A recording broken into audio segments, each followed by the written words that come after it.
61 number में देखते हैं। 61 नंबर में कह रहा है किसी बाह्य बिंदु P से वृत्त पर PA और PB दो स्पर्श रेखा खींची गई, ठीक है। और फिर आगे कह रहा है यदि PA की लंबाई 7 सेंटीमीटर है तो PB का मान क्या होगा। तो इसका भी तो मान वही होगा, तो हम लोग कैसे बताएंगे वही होगा। तो देख लेते हैं, एक वृत्त बना लेते हैं। ये वृत्त बना लिए, किसी बाह्य बिंदु P लेते हैं, यहाँ पे P ले लिए बाह्य बिंदु, और P बिंदु से स्पर्श रेखा खींचा जाता है AP और PB खींचा जाता है ना। तो यहाँ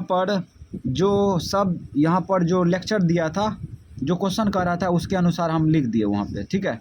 अब PA का मान दिया है 7 सेंटीमीटर, ठीक है। तो PA ये हुआ ना 7 सेंटीमीटर, तो पूछ रहा है PB का मान क्या होगा। तो ये भी तो 7 सेंटीमीटर होगा, इसका भी मान क्या होगा 7 सेंटीमीटर होगा। PB का भी मान कितना होगा 7 सेंटीमीटर होगा आंसर। क्यों? क्योंकि किसी बाह्य बिंदु से वृत्त पर स्पर्श रेखा दो को खींच सकते हैं और दोनों स्पर्श रेखा की लंबाई क्या होगा, बराबर होगा। तो इसीलिए ऑप्शन हो जाएगा, यहाँ पे देखते हैं तो ऑप्शन हो जाएगा ए नंबर हो गया आंसर। 62 में चलते हैं। 62 में देखो कह रहा है यदि PB किसी बाह्य बिंदु P से केंद्र O वाले वृत्त पर खींची गई स्पर्श रेखाएं हैं, ठीक है। पहले जैसा ही क्वेश्चन है। और उसके बाद है कोण APB बराबर 100 डिग्री है, तो कोण POA का मान ज्ञात कीजिए। तो हम लोग स्ट्रक्चर तैयार करेंगे, आंसर तुरंत निकल जाएगा। तो एक वृत्त खींच लेते हैं, एक वृत्त खींच लीजिए। उसके बाद हम लोग क्या करेंगे, एगो बाह्य बिंदु P ले लेंगे, ठीक है। तो बाह्य बिंदु P ले लिए और स्पर्श रेखा खींच देते हैं, वृत्त पर स्पर्श रेखा खींच देंगे। पहले जैसा ही खींचेंगे ना, हाँ पहले जैसा ही खींचेंगे, ये A और ये B, ठीक। उसके बाद केंद्र भी दिया है केंद्र O दिया है। अब यहाँ पर जो सूचना दिया है उसको रखेंगे। तो यहाँ पे कह रहा है कि APB 100 डिग्री है। APB कहाँ होगा, B, ये एंगल कितना है 100 डिग्री का है, 100 डिग्री का है ये एंगल पूरे, ठीक है। तो मान किसका पूछ रहा है, मान पूछ रहा है कोण POA देखो तो POA, यानी कि इसका मान पूछ रहा है क्या होगा, ठीक। इसका मान पूछ रहा है क्या होगा, है ना। तो हम लोग यहाँ से जब O बिंदु से P बिंदु को मिलाएंगे तो ये कोण समद्विभाजित हो जाएगा, ये हो जाएगा 50 डिग्री, कितना 50 डिग्री का हो जाएगा। अगर ये 100 डिग्री का है तो यहाँ से जब हम लोग खींचेंगे वो बिंदु O से, केंद्र O से P बिंदु को मिलाएंगे तो ये कोण समद्विभाजित हो जाएगा, है ना। OP समद्विभाजित कर देगा, तो ये 50 डिग्री हो जाएगा, इतना दूर के एंगल होगा ना। और इसका मान निकालना है, तो पता होगा कि यहाँ पे 90 डिग्री कोण बनेगा, ठीक है। तो यहाँ से हम लोग स्पर्श बिंदु पर जब त्रिज्या को मिलाते हैं तो स्पर्श रेखा पर लंब हो जाता है, ठीक है, त्रिज्या। तो यहाँ पे 90 डिग्री होगा। तो त्रिभुज में तीनों कोण का योग कितना होता है 180 डिग्री होता है ना। तो इन दोनों कोण को जोड़ के 50 डिग्री और 90 डिग्री जोड़ के 180 डिग्री में घटा देंगे तो इसका मान आ जाएगा। तो हम लोग डायरेक्ट निकाल लेते हैं, कोण POA या AOP बराबर 180 डिग्री माइनस इन दोनों कोण को जोड़ दो, 50 degree plus 90 degree, 50 degree plus 90 degree कितना हो जाएगा, घेर देंगे उसको 180 डिग्री और जोड़ो 9 5 140 डिग्री, 140 डिग्री हो गया, घटा लेगा तो 40 डिग्री हो गया आंसर। यानी कि इसका जो एंगल होगा ये एंगल 40 डिग्री का होगा, ठीक है। तो हम लोग ऑप्शन अब मिला लेते हैं। तो ये 62 नंबर का है, 62 नंबर का देख लो, तो 62 नंबर का बी है, बी नंबर आंसर हो गया। 63 नंबर में देखते हैं। 63 नंबर में कह रहा है यदि जीवा AB वृत्त के केंद्र पर 50 डिग्री का कोण अंतरित करता है, जीवा है ना, वृत्त के केंद्र पर 50 डिग्री का कोण अंतरित करता है, तो A और B बिंदुओं पर खींची गई स्पर्श रेखा के बीच का कोण है, ठीक है। तो इस प्रकार से सवाल कर रहा है ना। तो हम लोग क्या करेंगे, ये भाषा के अनुसार पहले वृत्त खींचते हैं। चलो वृत्त खींच लिए, वृत्त। और उसके बाद ये भी जीवा खींचेंगे। तो जीवा कैसे खींचा जाता है, ऐसे ऐसे जैसे खींच सकते हैं, ऐसे ऐसे, ठीक है। तो यहाँ से खींच देते हैं, ये जीवा खींच दिया, और ये भी है जीवा, ठीक। अब वृत्त के केंद्र पर कितना डिग्री कोण अंतरित करती है, 50 डिग्री, यही ना है। वृत्त के केंद्र पर 50 डिग्री का अंतरित कोण करता है, ए बी जीवा। तो हम लोग यहाँ पर इसको ओ मान लेते हैं, और यहाँ पर 50 डिग्री लिख दिए, ठीक, लिख दिए। अब कह रहा है कि ए और बी बिंदु द्वारा स्पर्श रेखा जब खींचा जाएगा तो स्पर्श रेखा के बीच कितना डिग्री का कोण बनेगा, कितना डिग्री का कोण बनेगा, है ना। इसका मान पूछ रहा है क्या होगा, है ना, इसका मान पूछ रहा है ना। ए बिंदु ए और बी द्वारा जब स्पर्श रेखा खींचा जाएगा तो स्पर्श रेखा के बीच कितना डिग्री का कोण बनेगा, कितना डिग्री का कोण बनेगा, ये पूछ रहा है। तो गौर से देखो, यहाँ पर ए ओ बी और यहाँ पे मान चलो सी है, ठीक है। एक चतुर्भुज दिख रहा है ना। चतुर्भुज में चारों कोण का योग कितना होता है, 360 डिग्री होता है। तो आराम से इसका मान निकल जाएगा, काहे कि इसका मान होगा 90 डिग्री होगा ना, इसका भी 90 डिग्री, ठीक है, और इसका 50 डिग्री देवे किया है। तो ये तीनों चारों कोण को जोड़ेंगे तो कितना डिग्री के बराबर होगा, 360 डिग्री के बराबर होगा। तो जोड़ लो। तो यहाँ पे लिखेंगे कोण ए प्लस कोण ओ प्लस कोण बी प्लस कोण सी। थोड़ा डिटेल में बता देते हैं, बराबर 360 डिग्री। जोड़ दिए, सबको जोड़ दिए। तो आप मन रख दो, एक कोण कितना डिग्री का होगा, 90 डिग्री का होगा। एक कोण 90 डिग्री का होगा ना यहाँ पे। उसके बाद ए प्लस ओ कोण 50 डिग्री का है, 50 डिग्री, प्लस बी कोण 90 डिग्री का है, 90 डिग्री रख दो, प्लस सी कोण अपने निकल जाएगा, सी को सी ए छोड़ देते हैं, 360 डिग्री। अब इस सबको जोड़ के इधर खींच लो, 360 डिग्री जोड़ो सबको, इधर खींचेंगे तो माइनस हो जाएगा 0, और 9 5 14 14 9 9 4 13 23 23, सही है। एक बार और चेक कर लो। तो 9 5 14, नहीं तो 9 9 18 18 5 23, सही है। दूसरा 30 डिग्री आया, तो घटा लो। कौन सी बराबर, ये घटा लो 0, और 6 में से 3 गया 3, ये 130 डिग्री हो गया, है ना। यानी कि यहाँ पर जो एंगल बनेगा 130 डिग्री का होगा, ठीक है।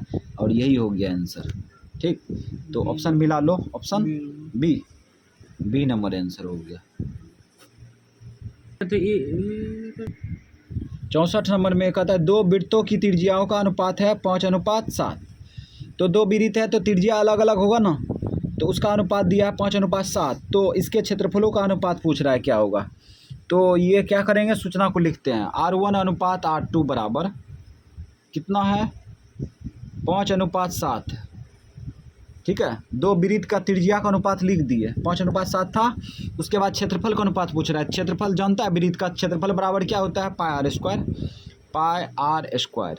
इसमें 1 कर देते हैं, दूसरा का पाई आर स्क्वायर, इसमें 2 कर देते हैं। वृत्त का क्षेत्रफल का अनुपात निकालेंगे तो पाई काट दो, इसका मान रख दो। R1 क्या है 5 है ना, R2 क्या है 7 है, रख दो। तो यहाँ पे रख देंगे 5 स्क्वायर अनुपात, R2 कितना है 7 है, 7 रख दो स्क्वायर, 5 के स्क्वायर 25 अनुपात 7 के स्क्वायर 49। ये हो गया आंसर, 25:19 हुआ, ठीक है। तो ऑप्शन लगा दो, ऑप्शन लगाते हैं तो ऑप्शन कौन मैच किया, 25:49, तो ऑप्शन डी मैच किया ना, डी नंबर आंसर। तो याद रखना, इसमें कुछ ट्रिक दे देते हैं। जब त्रिज्या वृत्त में त्रिज्या का अनुपात दिया रहे तो क्षेत्रफल का अनुपात पूछे तो क्या करेंगे, इसका स्क्वायर कर देंगे, बस हो गया, ठीक है। सूत्र लगाने का कोई ज़रूरी नहीं, स्क्वायर कर देंगे कम हो जाएगा, ठीक। 65 नंबर में देखो करा है 14 सेंटीमीटर त्रिज्या वाले वृत्त के उस त्रिज्यखंड का क्षेत्रफल, त्रिज्यखंड जिसका केंद्रीय कोण दिया है 30 डिग्री का है ना, केंद्रीय कोण 30 डिग्री का है। तो क्षेत्रफल ज्ञात कीजिए, क्षेत्रफल पूछ रहा है। तो हम लोग क्या करेंगे, पहले वृत्त बनाते हैं। चलो वृत्त बना लिए, और इसका जो है त्रिज्या दिया है 14 सेंटीमीटर, 14 सेंटीमीटर, ठीक है। तो त्रिज्यखंड है तो ऐसे न होगा त्रिज्यखंड। और केंद्र में कितना डिग्री कोण बनाता है? 30 डिग्री। 30 डिग्री का कोण बनाता है केंद्र में। तो इस प्रकार से 30 डिग्री का कोण बनाता है। तो पूछ रहा है यही त्रिज्यखंड का क्षेत्रफल क्या होगा, है ना। त्रिज्यखंड का क्षेत्रफल पूछ रहा है। तो त्रिज्यखंड का क्षेत्रफल बताए थे सूत्र। त्रिज्यखंड का क्षेत्रफल डायरेक्ट लिखते हैं, क्षेत्रफल बराबर थीटा बट्टे 360 डिग्री गुने पाई आर स्क्वायर होता है, ये सूत्र।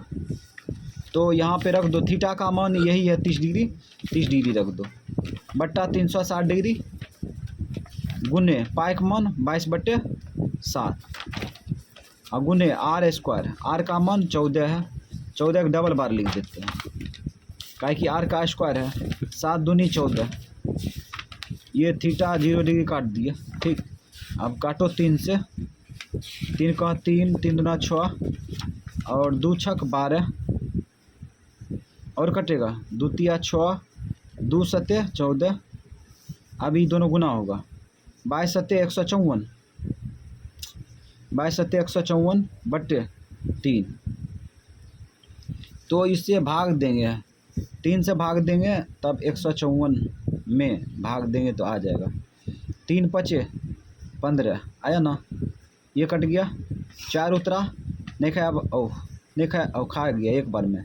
3 का 3 1, अब दशमलव देंगे 0 उतरेगा, 3 तिया 9, 10 में से 3 9 गया 1, फिर दशमलव का बदला 0 दे दो यहाँ पर 3 तिया 9, तो आ गया ये कितना आ गया 51.33 सेंटीमीटर स्क्वायर आंसर। ऑप्शन मिला लो, तो ये ऑप्शन 65 मिला, तो 65 का ऑप्शन बी नंबर आंसर हो गया। तो अब चलते हैं 66 में।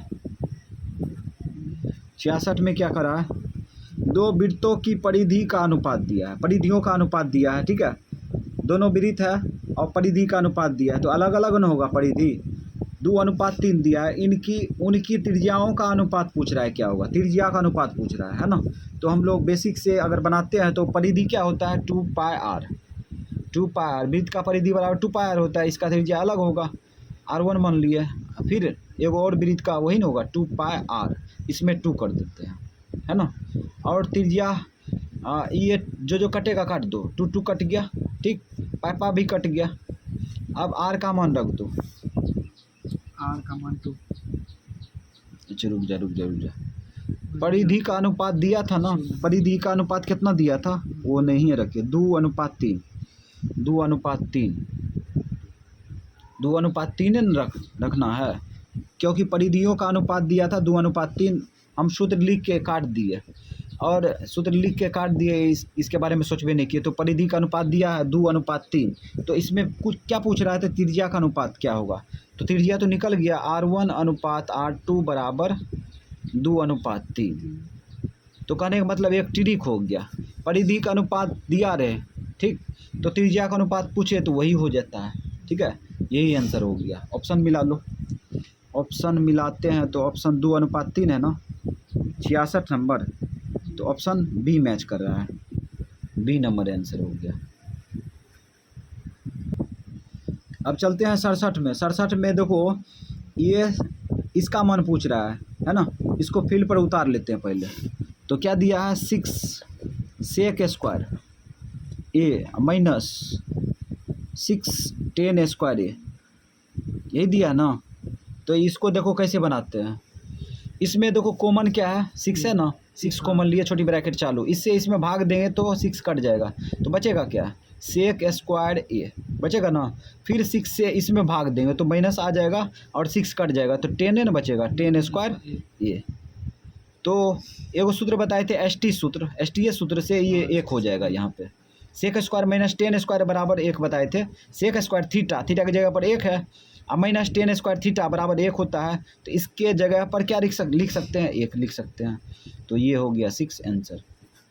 ठीक है, 67 का नंबर, 67 का हो गया ऑप्शन, 67 का 6 बी नंबर आंसर। अब चलते हैं 68 में। 68 में देखो करा, यदि ए बराबर ये दिया है, ठीक है, बी बराबर ये दिया है और इसका मान पूछ रहा है। बहुत ही रोचक सवाल है ये, ठीक है। तो इसको पहले उतार लेते हैं तब बनाएंगे। तो 68 नंबर में है ना, ये रिलेशन दिया है, ये रिलेशन दिया है, इसका मान पूछ रहा है क्या होगा, ठीक है। तो इसको देखो कैसे बनाते हैं, क्या करेंगे, ये गुना उल्टा भाग कर लो तो ए बट्टा एक्स होगा, ए बट्टा एक्स होगा, बराबर इधर क्या बचेगा, कॉस थीटा बचेगा ना। अब इसमें भी गुना उल्टा भाग कर लो तो बी बट्टा वाई होगा, अब बराबर इधर क्या बचेगा, साइन थीटा, साइन थीटा बचेगा। अब ये इसको क्या करेंगे, इसको स्क्वायर करके जोड़ लेंगे, ठीक है।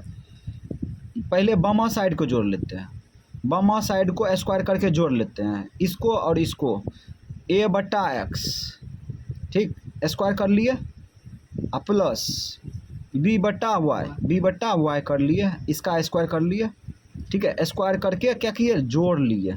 अब बराबर दाहिना साइड भी जोड़ेंगे ना, तो इसका बामा पक्ष को क्या करे, स्क्वायर कर लिए, तो दाहिना पक्ष भी स्क्वायर करेंगे, स्क्वायर कर लो, कॉस स्क्वायर डायरेक्टली लिख देते हैं। अब प्लस इसका भी दाहिना साइड साइन स्क्वायर थीटा हो गया। तो जानता है ऐसी सूत्र से ये क्या हो जाएगा, एक होगा ना, ऐसी सूत्र, इसको शुद्ध करके लिखेंगे, sine square plus cos square बराबर एक न होगा। तो यहाँ पर पता चल गया कि एक होगा, और इसको स्क्वायर बांट दो, ए स्क्वायर बट्टे एक्स स्क्वायर होगा ना, इधर क्या होगा, बी स्क्वायर बट्टे वाई स्क्वायर, अब बराबर एक, इसका मान क्या होगा, एक न होगा। अब इसको आगे बढ़ाओ, एलसीएम क्या आएगा, एलसीएम एक्स स्क्वायर प्लस और वाई प्लस करते हैं Y square into Y square, इसे इसमें भाग देंगे तो क्या बचेगा, ये नहीं बचेगा। तो यहाँ गुना करेंगे तो वाई स्क्वायर ए स्क्वायर होगा ना, Y square A square plus, इसे इसमें भाग देंगे तो वाई स्क्वायर कटेगा ना, इसको इसमें गुना कर लो तो क्या होगा, एक्स स्क्वायर और बी स्क्वायर, ये ना होगा, बराबर एक। ये भाग उल्टा उधर गुना कर लो, इसका जाती है क्या, नहीं है, तो इसको लिख लो एक्स वाई स्क्वायर पहले है, Y square A square plus X square B square बराबर एक्स स्क्वायर वाई स्क्वायर, यही है, हो गया आंसर। इसी का मान पूछ रहा था ना, Y square A square plus X square B square. तो यहाँ पे देखो वाई स्क्वायर ए स्क्वायर है plus Y X square plus B square बराबर क्या होता है, X square plus Y square, यही हो गया आंसर। तो ऑप्शन मिला तो X square Y square B में है ना, बी नंबर हो गया आंसर। तो ये था रोचक सवाल। 69 नंबर में कहता है एक मीनार के शीर्ष का उन्नयन कोण उसके पास से 15 मीटर दूरी पर 60 डिग्री हो तो मीनार की ऊंचाई ज्ञात कीजिए, है ना। बहुत ही शानदार सवाल है। तो एक मीनार के शीर्ष का उन्नयन कोण जो है, शीर्ष का उन्नयन कोण उसके पास से 15 मीटर की दूरी पर 60 डिग्री के हो तो मीनार की ऊंचाई ज्ञात कीजिए। तो हम लोग पहले मीनार बना लेते हैं, ठीक, ये मीनार बना लिए और उसके पास से कितना मीटर दूरी पर है, 15 मीटर दूरी पर है उन्नयन कोण, और जो कि उन्नयन कोण कितना डिग्री का है, 60 डिग्री का है ना। तो यहाँ पे ना 60 डिग्री बनाएंगे, सूर्य का उन्नयन कोण यहाँ पर बनेगा, सूर्य का उन्नयन कोण यहाँ पर बनेगा, तो सूर्य का उन्नयन कोण नहीं कर रहा है, मीनार का उन्नयन कोण यहाँ पर बनेगा, ठीक है।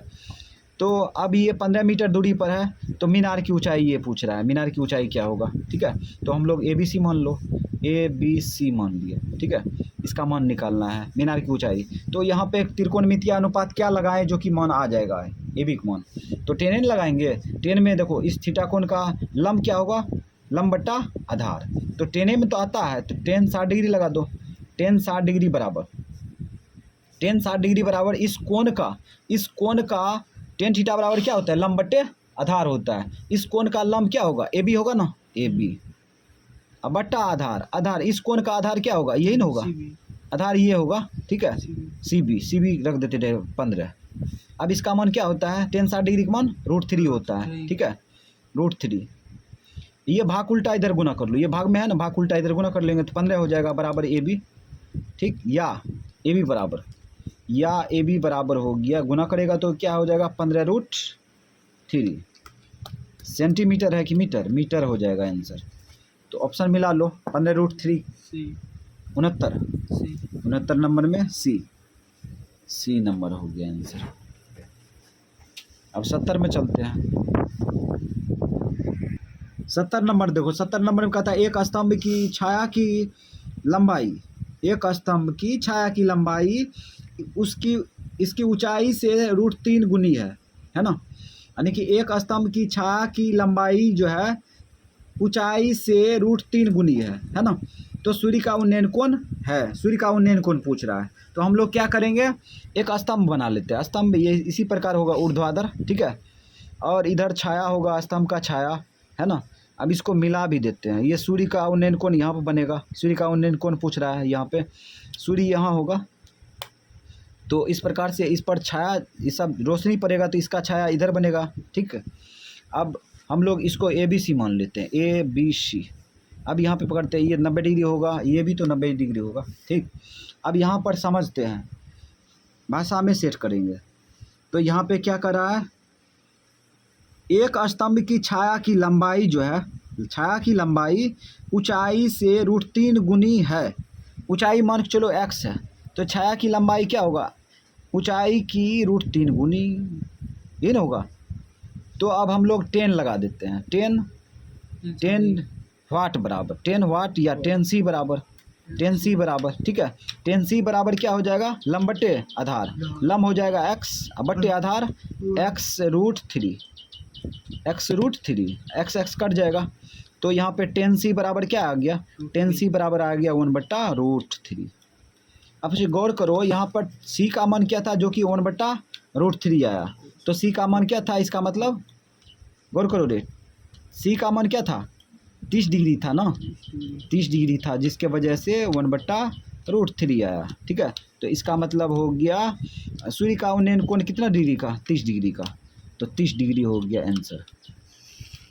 यानी कि यहाँ पे मान जो आएगा एंगल का वह 30 डिग्री का होगा। ऑप्शन मिला लो, ऑप्शन मिलाओ तो ऑप्शन ए,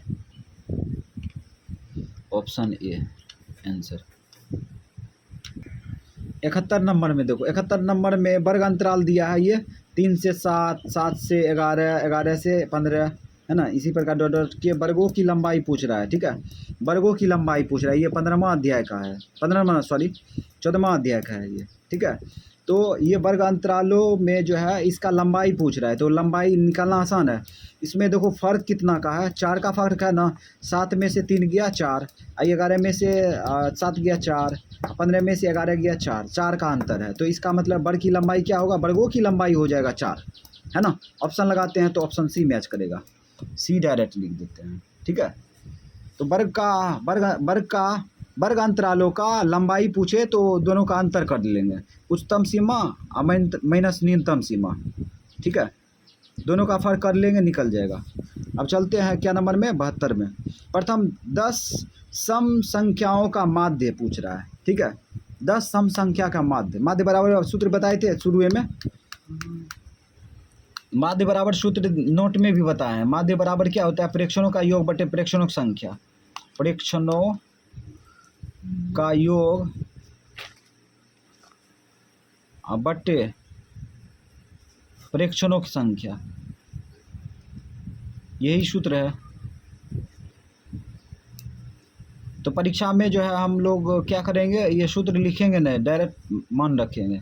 तो 10 सम संख्या है ना, 10 सम संख्या है, तो 10 सम संख्या कहाँ से लिखेगा, तो 2 से चालू करो, 2 के बाद 4, 4 के बाद 6, उसके बाद और 4 के बाद 6 ना होगा, 6 के बाद 8, 8 के बाद 10, 10 के बाद 12, 12 के बाद 14, 16, 18,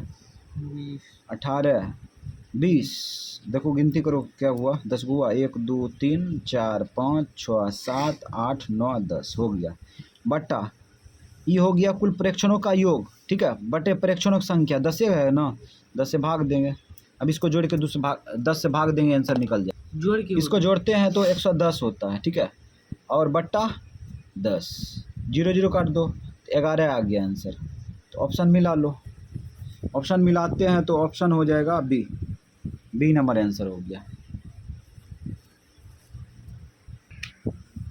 तो क्या नंबर होगा, 73 नंबर में ये संख्या दिया है यहाँ से यहाँ तक, इसकी मध्यिका क्या है, मध्यिका पूछ रहा है। मध्यिका निकालने के लिए क्या करते हैं, इसको घटते क्रम या बढ़ते क्रम में लिखते हैं, ठीक है।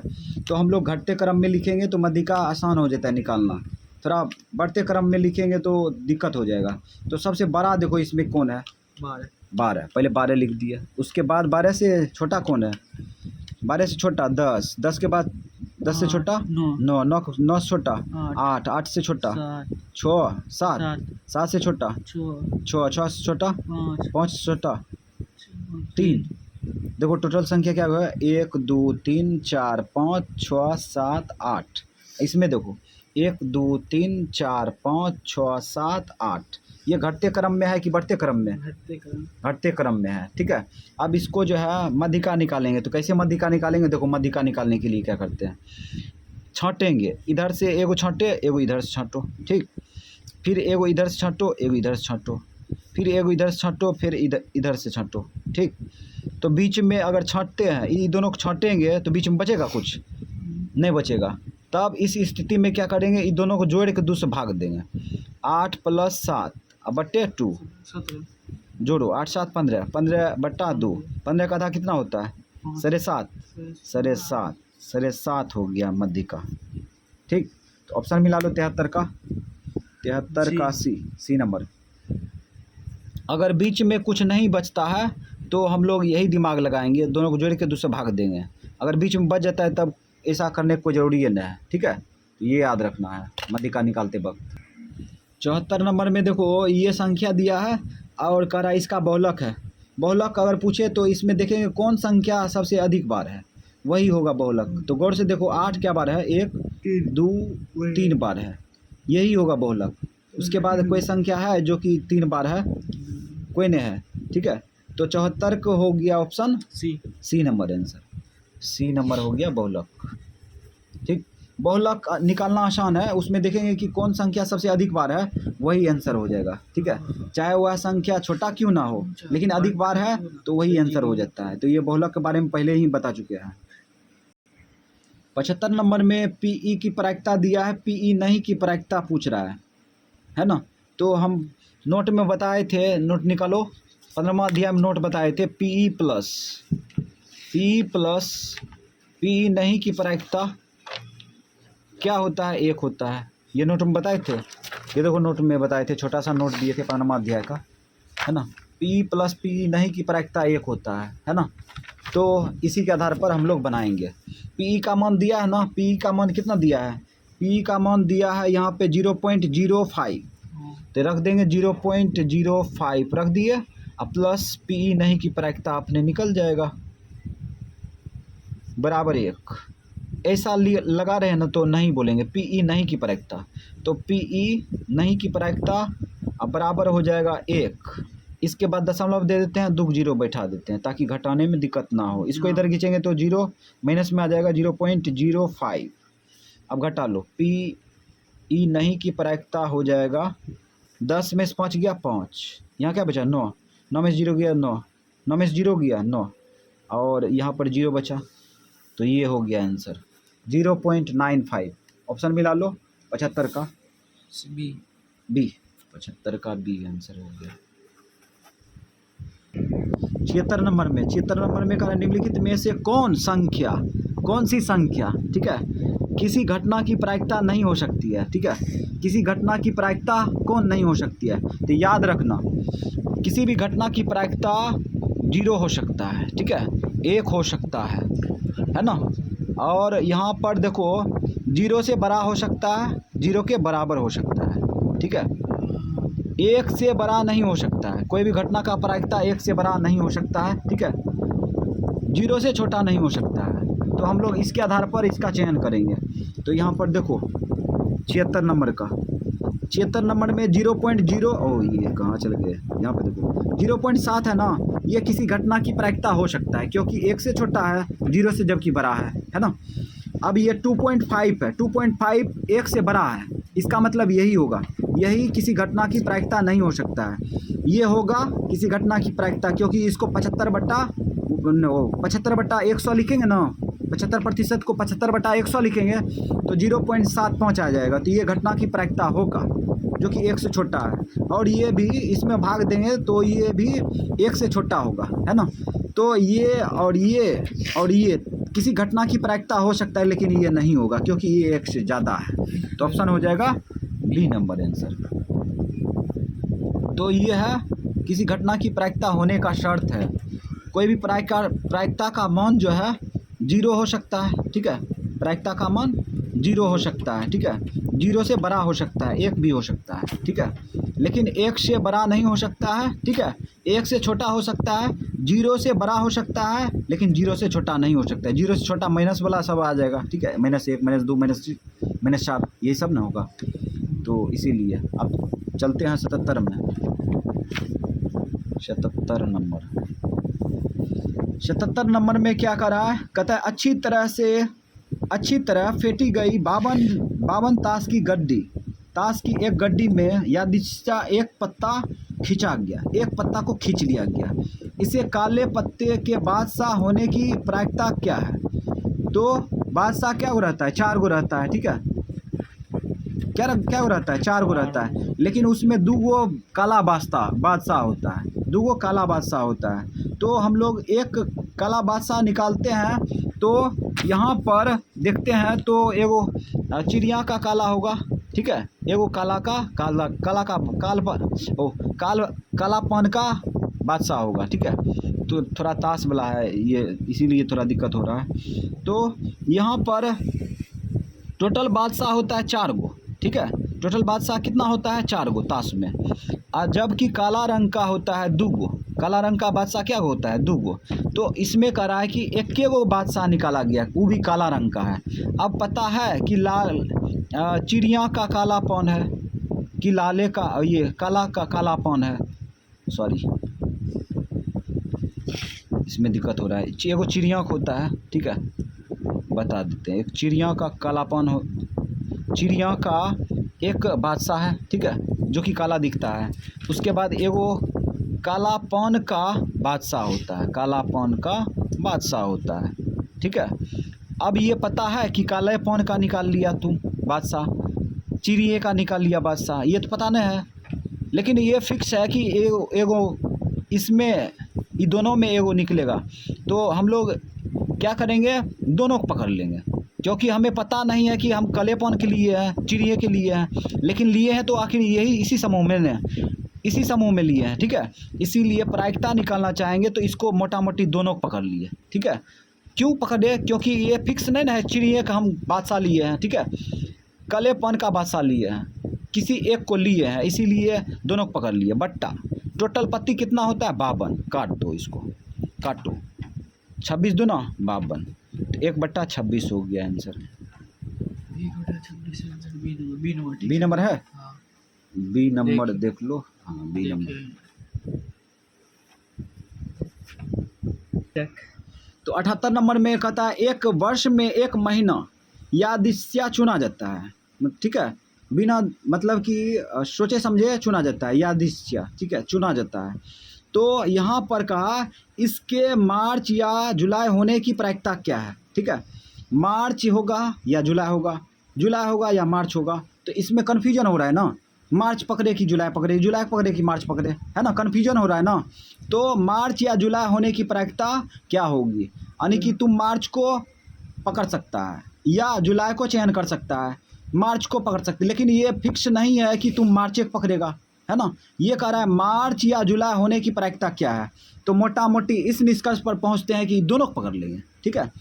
काहे कि इसी समूह में ना आएगा तो इसी समूह में आएगा, ठीक है। मार्च ही आएगा या तो जुलाई आएगा, है ना। लेकिन ये फिक्स नहीं है कि जुलाई ये तुम पकड़ा है, ठीक है। तो इसलिए हम लोग क्या करेंगे, मोटा मोटी दोनों को पकड़ लिया। बट्टा क्या को महीना होता है, 12 रख दिया, काट दो, 2 छक 12, तो 1/6 हो गया आंसर। बी नंबर आंसर हो गया। 79 नंबर में देखते हैं, कहता है 1 पासे की फेंक में 1 या 5 आने की प्रायिकता है, 1 या 5 आने की प्रायिकता क्या है। तो 1 पासे की फेंक है ना, 1 पासा को फेंकेंगे तो 1 या 5 आने की प्रायिकता। तो हम लोग पासा को फेंकेंगे तो देखो परिणाम टोटल क्या आएगा, 1 2 3 ये 4, ये 5, ये 6, 6 ना आएगा रे। 1 2 3 4 5। लेकिन यहाँ पर क्या है, यहाँ पर देखो मैटर क्या है, एक पाशा को जब फेंका गया तो या तो 1 आएगा या तो 5 आएगा, ये फिक्स है। 1 आएगा या तो 5 आएगा, लेकिन ये फिक्स नहीं है कि 1 आएगा, ठीक है, 5 आएगा। तो इसका मतलब ये फिक्स नहीं है, तो इसका मतलब 1 और 2 हो जाएगा, टोटल मिला के 2 होगा, है ना। क्योंकि 1 फिक्स है कि आएगा, ये फिक्स नहीं है। 5 आएगा, ये फिक्स है नहीं है। तो इस निष्कर्ष पर पहुंचते हैं कि यहाँ पर जो है कुछ टेंशन पैदा होता है ना। इसीलिए हम लोग क्या करेंगे, दोनों को पकड़ लेंगे। 1 5 आएगा, कहता है 1 आएगा या 5 आएगा, 5 आएगा या 1 आएगा, ये तो कन्फ्यूजन पैदा कर रहा है। इसका मतलब यहाँ पे कुछ इस प्रकार का बात, उल्लंघन वाला बात है कि 1 आएगा कि 5 आएगा, 5 आएगा कि 1 आएगा। तो हम लोग क्या करेंगे, इस ऐसा मुद्दा में दोनों पकड़ लेंगे, ठीक है। पकड़ लिए, 2 को पकड़ लिए ना। अब बट्टा लिख देंगे, टोटल परिणाम, टोटल कितना है, कुल परिणाम 6। काटो, 2 का 2, 2 तिया 6, 1/3 हो गया आंसर। देखो आंसर 79 बी। जंगली नहीं बनाए 1,03,000 तक। तो 80 नंबर में देखते हैं, कहता है एक पाशे की एक फेंक में 2 और 6 के बीच अंक होने की प्रायिकता ज्ञात कीजिए। तो हम लोग यहीं से बना लेते हैं।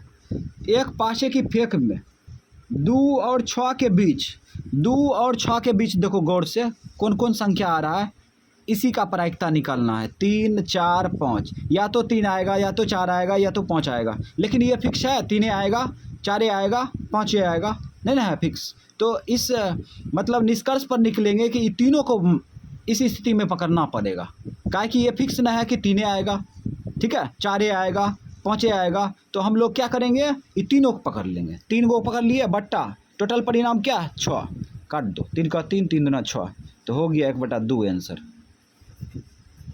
ऑप्शन मिला लो, ऑप्शन हो जाएगा बी नंबर आंसर हो गया। तो मिला तो आंसर मिल चुका है, ठीक है। तो इसमें जो है हम लोग को सॉल्व करना है परीक्षा में, तो हल्का हल्का सवाल को 50 गो पकड़ लेंगे। हल्का हल्का सवाल, जरूरी नहीं है कि पहलवानी दिखाना है, ठीक है। हल्का हल्का सवाल 50 गो टच करेंगे और बना के निकल जाना है चुपचाप शांति से।